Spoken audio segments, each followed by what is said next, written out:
Well, first off, John, thanks for making me look bad. You come to this all professional, and I'm doing this in my dining room. But then again, I'm not a social media expert. Self proclaimed, but still not an expert on your level. And then I find out that you also know about infectious diseases. So I think this is a great night for the show that I'm hosting from my dining room. And I am so excited to welcome you to the world. So thanks for taking the time to stop by and talk to me. John Lounsberry. I am always happy to share my knowledge with those less fortunate. All right. So let's start with the one that even old people like myself know about, Instagram. How is this whole pandemic and switching of the levels, how's that affecting people's posting? I mean, you could probably tell from looking at me that TikTok is the platform I was born for, but I am well versed in the gram. So let me enlighten you. What my colleagues and I have generally seen across the board is a massive decline in quality posts. In the kitchen, for instance, what was once pictures of freshly baked loaves of bread or a beautiful Easter spread have been replaced with a sad little hors d'oeuvres plate of saltines and ketchup. And people are also obviously running out of do-it-yourself projects. Full attic cleanouts and deck repaintings have been replaced with a picture of Norma standing over a plate of dirty dishes with an old babushka on and a soggy cigarette hanging out of her mouth. It's quite pathetic, really. And speaking of pathetic, the children who were once playing in 500 square foot pillow forts with multiple bedrooms and having all day dance and tea parties is now just a blurry pic of a couple popsicle sticks glued together with little Timmy sobbing in the background. That is tragic, and I had no idea how far this had gone. What can be done to turn things around? Well, I am glad you asked that because the answer is very simple and it's something that we're all already great at: lying. Just make shit up. It doesn't even have to be your pictures. Just Google fun stuff and pretend you did it. Now, I've been doing that for years now, and I now have over 39 followers. And if you're a little uncomfortable about bending the truth, I would just like to remind you that being dishonest on social media is a victimless crime, kind of like kidnapping an orphan. John, you are a wretch for that comparison, but yet it also makes a good point. So, while we're on the topic of children, how is this going to impact future generations? Mary, you delicious little minx. Well, let me just remind you that as a father of three, my opinion carries three times the weight of a normal person. So here's the deal.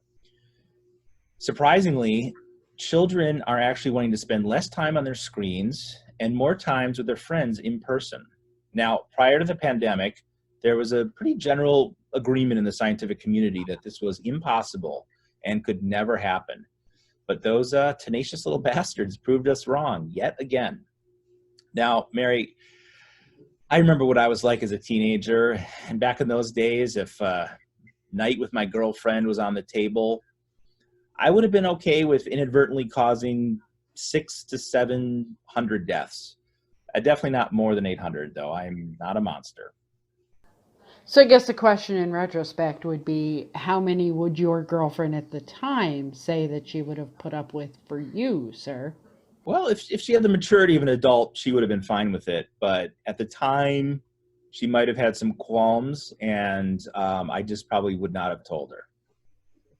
You know, John, your empathy is truly inspirational. I can see why your kids are lucky to have you. But come on, everybody wants to be outside more now, don't they? I would agree with you, Mary, but then we'd both be wrong. Listen, a great example is our local parks. Prior to this nonsense, they were practically empty. So empty, in fact, that if I saw someone at the park, I would suspiciously wonder what life's problems brought them there that day. I mean, the last time I was at my park, there's a man sitting on a bench tearing up a letter who was clearly going through a breakup. There was a woman power walking, chanting some mantra to herself, who was obviously starting some sort of I'm going to walk every day exercise program. Like I know she would never be back. And some college kid sprinting around the park who was obviously trying to, jog off a massive hangover. If I may be so bold as to ask, what brought you to the park that day? You may not be so bold. Next question. Okay. All right. Moving on. Surely outdoor pictures breathe a little bit of life into people's lives, don't they? Mary, you saucy unicorn of a host. Wrong again. Now listen, you and I both know being outside is overrated. My friend Scott can post a picture of himself skydiving, but I know that he spent the last 4 days in his bedroom playing Xbox and crying himself to sleep. But ultimately, posting outdoor pictures of yourself these days is just way too risky. Yeah, but why would posting a picture of yourself outside be risky? Well, it's the risk is not anymore taking a selfie on the edge of a cliff and falling off, but the new risk is the scorn of your peers. Our outside pictures went very quickly from a little misleading but fun to corona inappropriate. Now, people are looking at our posts when we sent them, counting how many no maskers are in the picture. And I think all of us have had a friend or two who have just gone a little too far with the group hug pictures. And honestly, it's a lot like wearing blackface in 1989. You know, we all kind of knew it was wrong, but are we supposed to say something? Yet again, wretched, and also a good point. I mean, in 87, it might have been nifty, but by 89, you had to have known better. Knew more then. We were a woke generation by the late 80s. Okay, so Mr. Lounsberry, I want to hear more of your terrible comparisons. And oh, oh, I've just been told our time is up. I am so sorry because I could listen to you all day. But in closing, do you have anything you wanted to share with the people out there? Well, it shouldn't come as a big shock to you that I'm probably the most humble man in the world. So normally I'm not comfortable accepting praise, but in this case, I will make an exception and just say that it was an honor for all of you to have me here today. You're welcome.